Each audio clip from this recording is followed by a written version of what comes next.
Thank you. Thank you.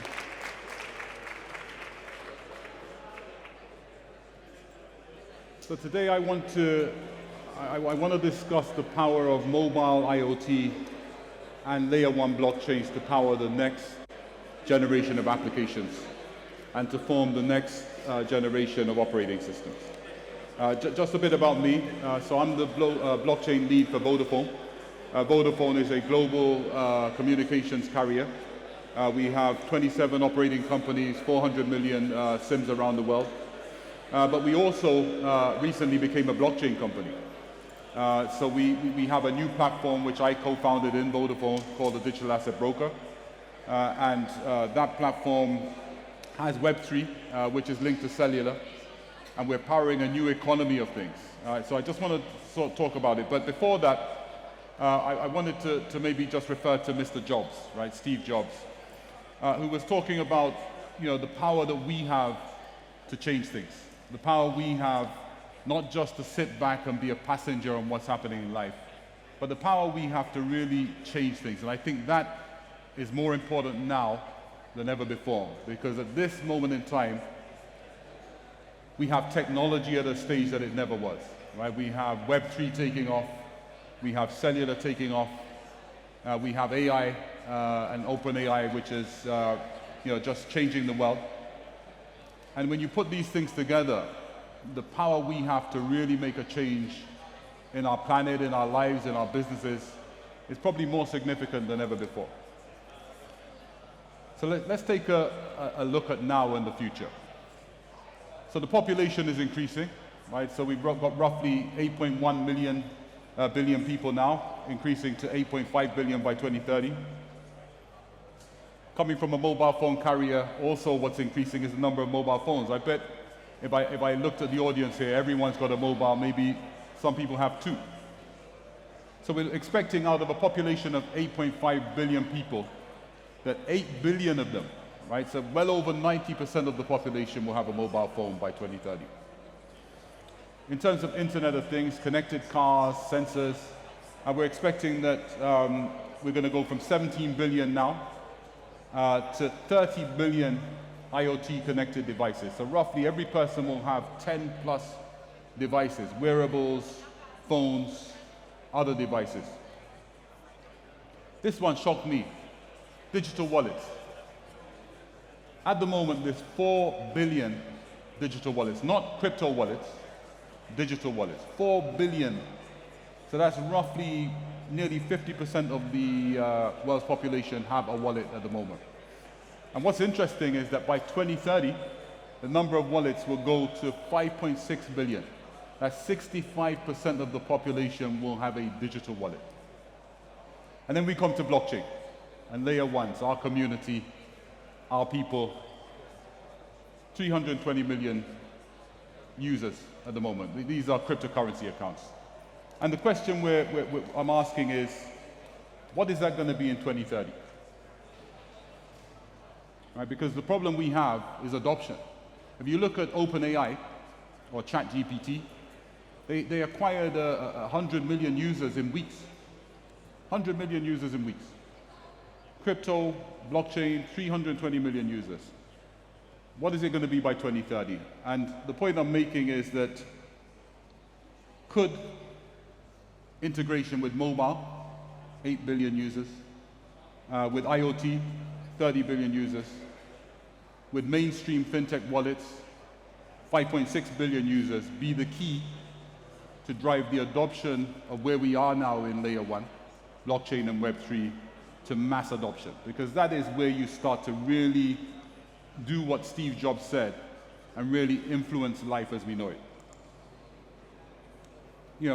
This is one of the slides I published a while ago, but can AI, Web3, Metaverse, and 5G change the world? Well, I think we already have started, right? We haven't got the mass adoption. But blockchain has shown the ability to provide trust, to have automation and currencies and money in a way that we didn't have before. DeFi has changed banking. Yeah, DAOs have changed organizations. Smart contracts, when linked to smart legal agreements, will change law, will automate the ability to do business with people in a way that we've never seen before. Generative AI can really accelerate the productivity and the way we interact with data. Tokenization and NFTs are changing ownership and portability of money. 5G's expanding the boundaries of connectivity. And the metaverse can really change the boundaries of experience. And you know, I describe the metaverse as AI on Earth, because if we're going to have the AI really starting to take 300 million jobs, I think it was, and it's going to start interacting with us more, the metaverse is going to be the environment that does that. But what do we do? So the reason I'm here, invited by John, is to really talk about what we've been doing, right? So 4 years ago, I started looking at blockchain for Vodafone. I've been in Web3 a lot longer. But I started to look at it, and I started to look at, from an IoT perspective, could we use blockchain to have a peer-to-peer transaction from one device to another? You know, could we use blockchain and the SIM to put a wallet on a device, to give it an interoperable identity, to give it a digital signature, to have a key? Could we make a device, a connected car, into an economic agent, into a walking wallet, into a point of sale? And this is what we came up with, because we soon realized that we weren't going to be a layer one. We leave that to Avalanche. You guys are really good at that. But what we do have is 400 million SIMs, I think billions of smartphones, masses of connections, billions of IoT devices, which actually can play a role in terms of bringing things and people to the chain. So one of the first things we looked at is, can we connect the SIM to the chain? And actually, we discovered that through elliptic curve technology, we were able to build a bridge direct from the SIM to chains, Ethereum and others. And what this actually means is that we can connect a SIM to blockchain. We can generate multiple private public keys. That key can be used to authenticate on-chain, and for a device or a phone with that SIM to externally sign on-chain. And that is what we've got. So essentially what you get from that is the ability for the SIM to power interoperable digital identity, for the SIM to power a wallet. The private key stays on the hardware secure module on the SIM, and for the SIM to have multiple public-private key pairs, which can be used to authenticate onto different platforms. So essentially linking the SIM to blockchain. And what I'm pleased to announce today is that that journey has started with Avalanche.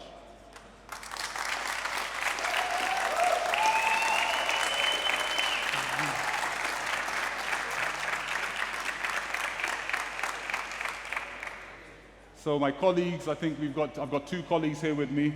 I've been working round the clock to ensure that we host a validator node, and that we start the process for starting a subnet of Avalanche. And we think this is massive, right? This is a global carrier with millions of SIMs, with a leading IoT platform in the world, 160 million devices, and the work has started to bring those devices to Avalanche. And I mean, we operate at layer 2, but we're really excited about this. And we think that this is just the beginning. In the future, it's interesting, when we had the merge, that Valtteri Buterin was sort of saying, well, how do you see it in 2032? And he said, well, you have a node. Your node runs on your phone every 12 seconds, or another agreed time, and you have consensus, right? Could this be the beginning of mobile phones? Yeah, 8 million mobile phones, billions and billions of IoT devices, merging with layer 1 to provide a new form of scalable consensus. And you can see there the SIMs with the wallet and the identities running across that. This is something that's dear to my heart, digital asset broker platform. So part of the outputs of that 4-year journey was to develop something on our IoT platform that had a blockchain layer. And this powers the economy of things. So you can see on this diagram, you've got devices with a SIM card, just a SIM card, no additional hardware, that's able to power an interoperable identity passport, a wallet, and peer-to-peer transactions. And this is what we call the economy of things. But I believe that this is the basis for the metaverse of things. I believe that these devices, powered with Avalanche, can start providing data to OpenAI models in the future. I believe that these devices, powered by Avalanche, can start to be the basis for digital twins and inputs into the metaverse in the future. And that leads me to the metaverse. What are the keys to the metaverse? AI and the data economy cannot be denied. The integration with layer 1 and AI is going to be a crucial part of the future. If you look at it, there was an article published yesterday where someone who used to work in Google is sounding the alarm on AI. You know, basically saying that the power of AI is going to be... And my response was, could blockchain be the answer to govern AI? Yeah? Could we give these bots identities? Could we have something called a governance token? Could we build it into our consensus? So I believe AI is one of the keys to the metaverse, keys to the future, but I believe that that needs to work with layer 1s, right? It needs to work with blockchain. Token economy, absolutely there. We had a previous panel on gaming. Being able to have digital ownership, to tokenize assets, take those across different worlds will be key. Interoperable digital identity, the killer app that never took off, right? We're doing it now for IoT devices. That has to be powered by Web3. It's a key to the metaverse. You need to be able to move between different worlds.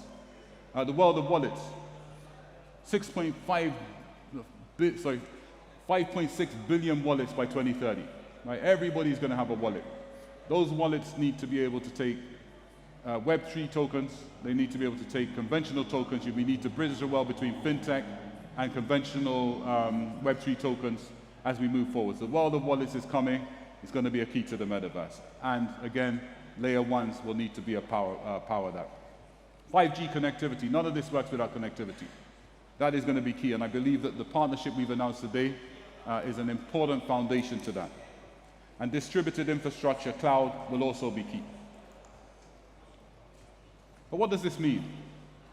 Part of the challenge we've been having as a communication company is to look at the future and understand that a lot of people don't use cellular phones anymore. We have lots of mobiles, but actually they're just a gateway, like the wallet is, to use other applications, right? So how will communication in the future look? So I drew this diagram called making a call in the metaverse. And actually, if you look at it, there's different types of calls. So you have physical to physical, which is where I call you on my cellular phone. Doesn't happen much anymore. Then you have physical to virtual. So this is where I'm contacting someone via my phone who's in a virtual environment. And then you have this new form of communication, which is virtual to virtual. And this is in the metaverse, where you'll have people in different metaverses who are able to communicate seamlessly with persistence through that. Key thing is, how does your identity persist between that? So identity is going to be absolutely be key, and interoperable identity is actually going to be key. That you can trace back to someone who's contractually obliged, who has a jurisdiction, who can enter into contracts. And I believe that the phone number is a ready-made 8 billion phones is a ready-made digital identity. It's a ready-made digital identity that can be traced back to someone. What's so powerful about this is that with the partnership we have with Avalanche, we can actually link that to the chain, right? We can then make that distributed. And we believe that this is the future of digital metaverse communications. I can't end this conversation without talking about NFTs.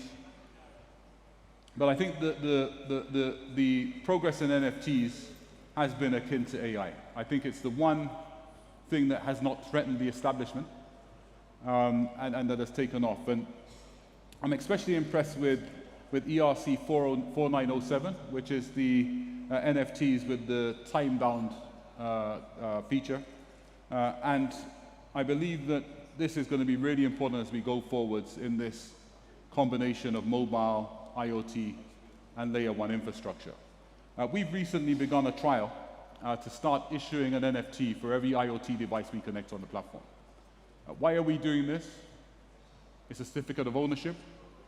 When that device is transferred and the ownership is transferred, it can be done digitally via the NFT. We can also link NFTs for experiences and gateways and ticketing to these devices. And we believe that we're only now beginning to see the potential of NFTs in business. Again, the partnership we have, I think, lays the foundation for this. And I've got 4 minutes left, so I'm going to end with this slide. And this is drawing it all together. How do I see the future? I think that what we've seen in Web3 is this economy of tokens. The token economy is going to be worth trillions of dollars. We've got the famous ERC20, the fungible token. We've got NFTs, ERC721. And we're only now beginning to see the tokenization of real-world assets and the impact that will have on the economy. It's interesting that when you combine that with ERC4907, and sorry, I'm speaking Ethereum contract language here, but when you combine that with time-bound, you've actually got the potential for NFT mortgages, NFT leases, NFT car rentals. This is going to spur a whole new dimension to the economy, and we're only beginning to see the potential of the economy of tokens. And that's come from us, right? That's come from Web3. The economy of things I've mentioned. Yeah, Web3 has powered that, and our relationship with Avalanche is powering that. Because what blockchain provides is the ability to have an interoperable identity. All of a sudden, devices from different organizations can start trusting each other, communicating with each other, and transacting with each other. That opens up a market of 70 billion devices in the next 5 years and trillions of dollars. We believe the IoT market will be worth 1.1 trillion in 2025. NFT market, 80 billion in 2025. The crypto market, 6.7 trillion in 2025. And what about the metaverse? I believe that the metaverse, we've had estimates from McKinsey and others that by 2030, the metaverse will be worth 5 trillion. Some of the gloss has gone off that with firings by Meta and Disney. And let's mention it, ChatGPT, grabbing all the headlines. But actually, the metaverse is on track. And if you actually measure the investment, 120 billion in the first 5 months of 2022, you know, the investment in the metaverse is only accelerating. And I believe that this 1 trillion market by 2025 will work alongside the economy of things. It will work alongside the economy of tokens, and that will power this new metaverse economy that we have. And I believe that the future to reaching that scale, and I go back to my first slide, which was looking at the question mark for 2030.